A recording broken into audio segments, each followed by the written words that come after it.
What's cracking, peeps? T Money. Take 5 here of the old Damien Leone's Terrifier 3 review. I kind of lost my spunk a little bit because apparently I started filming this movie last night, or my review for this movie, and because I had the movie playing in the background, copyright strike, and it wouldn't play. So my apologies for the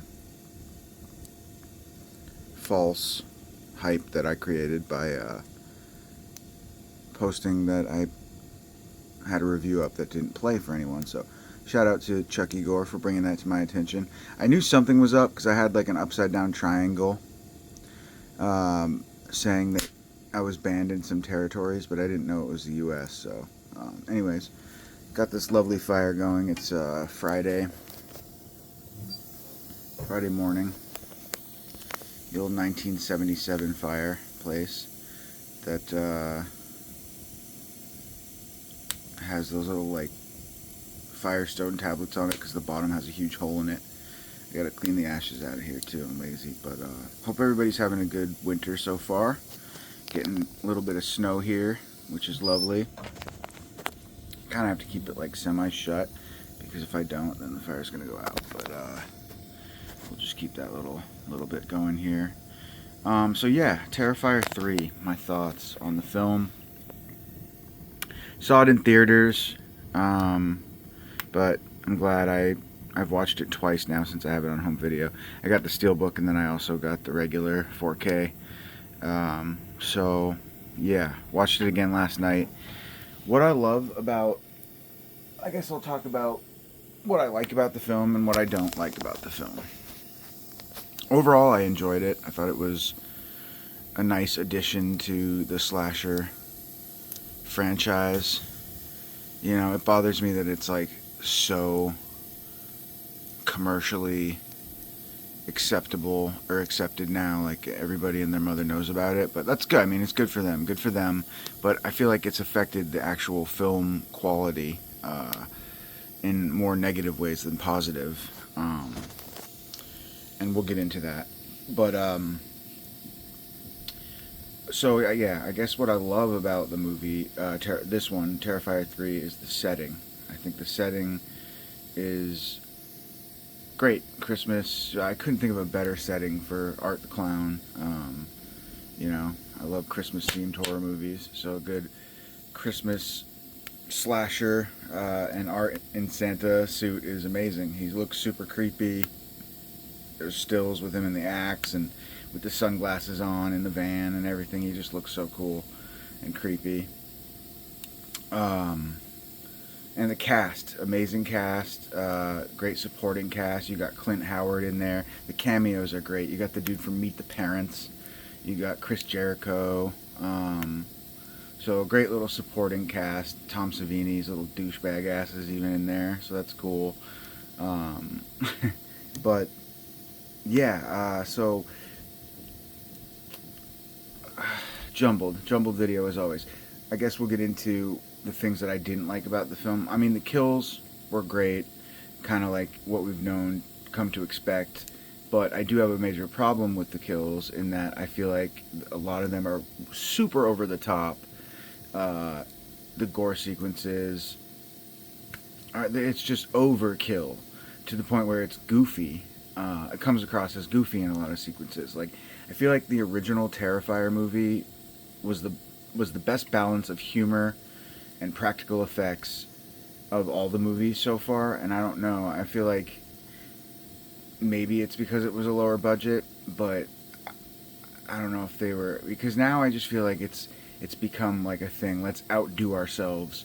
Let's make the most insanely over the top kill, and I think the way that they do that is just by bludgeoning people to death and overkilling people to the point where, you know, what starts out as a pretty cool kill ends up being just a bloody CGI mess. You know, especially those sequences where they just like bludgeon the heads and they just massacre the head to the point where eyes are blinking and blood is oozing everywhere. It's just over the top. And I feel like the first example of that, where they overdid that, was definitely in Terrifier 2, with the bedroom sequence where he scalps that woman. She's crawling around on the floor. I said that when I did the review of the first one. I just felt like that was like totally overkill to the point where it comes across as goofy. And I like my horror movies more serious than I do funny and goofy, and I feel like it takes away from the seriousness of the film when you just have these over the top gore sequences mixed with CGI. So that bothers me. And then the other thing that really bothered me about this movie and kind of like where they're going is more of a humorous direction, I feel like. And I don't know, man. Like, I think there's a good balance with it because Art is obviously, you know, he doesn't talk, so his gestures and movements and quirky little ways about him are funny, and they should be funny, but I feel like there's a fine line between like overdoing it.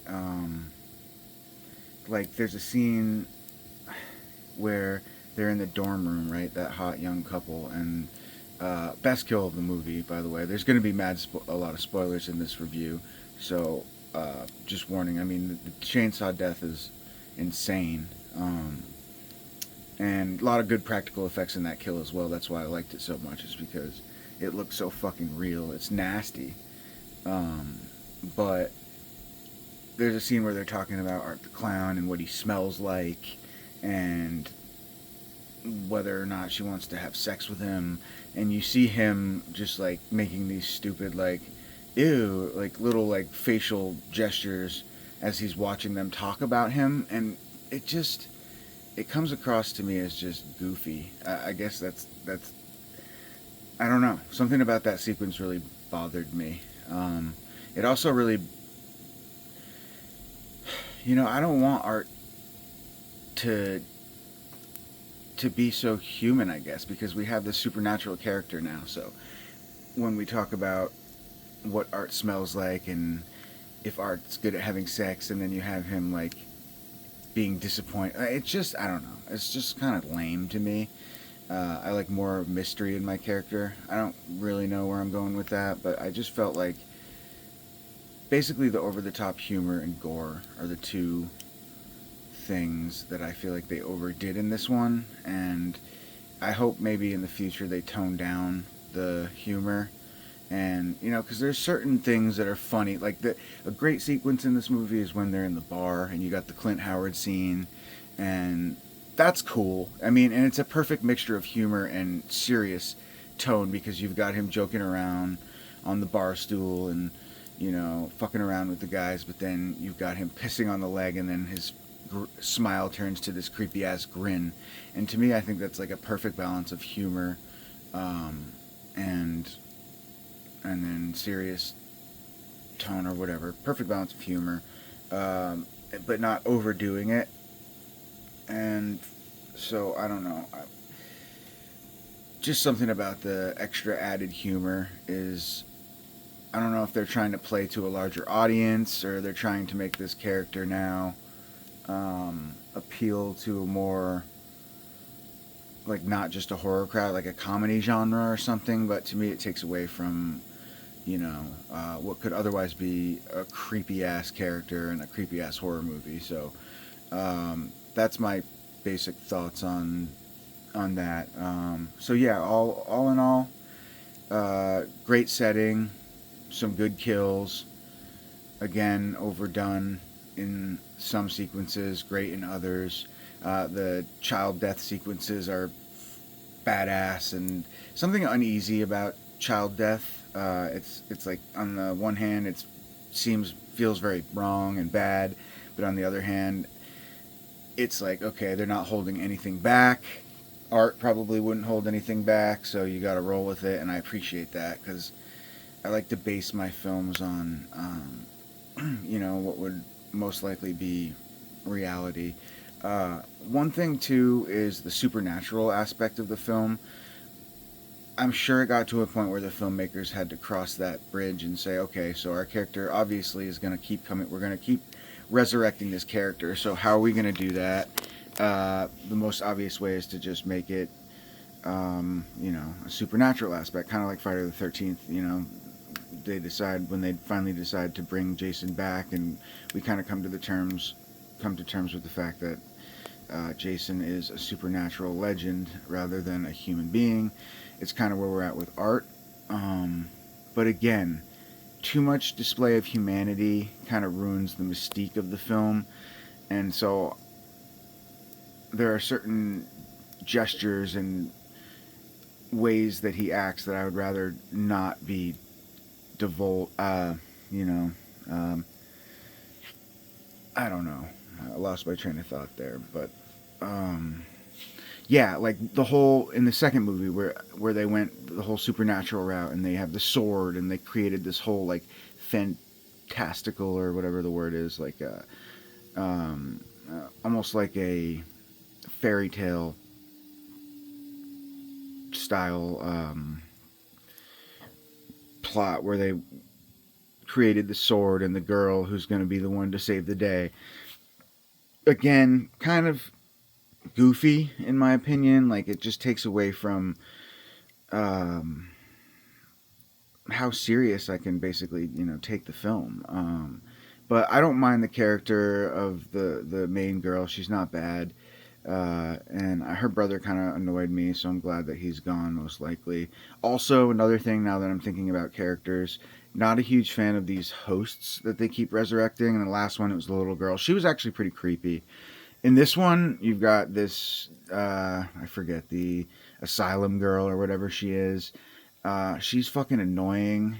She drives me crazy, man. Those sequences where she's like fingering herself to art killing people and just looking at herself in the mirror and being like, "Oh, nobody's gonna fuck me anymore." It's like it's not. I don't like that humor. It's not. It's not funny to me. It's just stupid, honestly. And she's annoying too. That character, but she looks creepy. Like definitely super creepy makeup job on her for sure. But hopefully she's gone now at the end of this one. But we'll see who they resurrect as the third host for Art. That scene was pretty creepy too, where in the beginning of this one, where you've got Art's severed head like being resurrected through, I don't know, she's like feeding it something and it's like biting on the dude's head. That was creepy. That looked cool. And then you've got kind of like his moist head on the train as he's like freshly resurrected. That was cool as well. But yeah, all in all, great setting in this one. I loved seeing Art as Santa, and decent kill sequences. I guess, like I said, for the millionth time, my major gripe is too much goofy humor, and too much overkill on the kills, and also the whole storyline is it's getting a little too out there for me. I kind of like just like I like, and you can never go back to that point where you're like questioning whether or not is Art supernatural character or is he human. Like you don't really know, and I guess that's part of the problem is now that we accept that he is a supernatural character.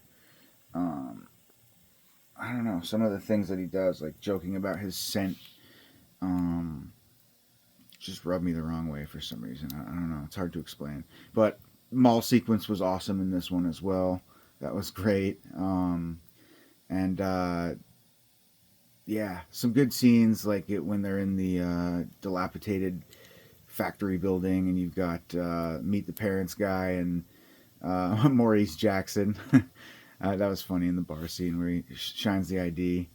Like that kind of humor works for me. It's just the some of the other humor doesn't. I don't know. Maybe somebody could explain it better than I do. I don't know, but that's how I feel. So, yeah. But those kill sequences were pretty good. Um, so yeah, all in all, not bad. I just wish they would, use their incredible success on making a higher quality feeling movie rather than just more gore and more laughs. Because it doesn't really feel like, in this case, I guess the Art the Clown costume's better in this one. I guess they said it really fit. the actor's head better, which I could agree with. I think the suit probably does look better in this one. But so the fire's dwindling here, guys. I'm going to shut this and I'm going to shut up. Sorry for the fake out there on the last night's video, but we'll get this up. And Merry Christmas. I hope everybody has a great Christmas. Happy holidays and great winter. And we'll see you when we see you. I just wanted to check in. I wanted to do something because I haven't done a video in like a year. So, yeah. Hope everybody's doing well. And Merry Christmas. Happy holidays. And we'll see you soon. Peace.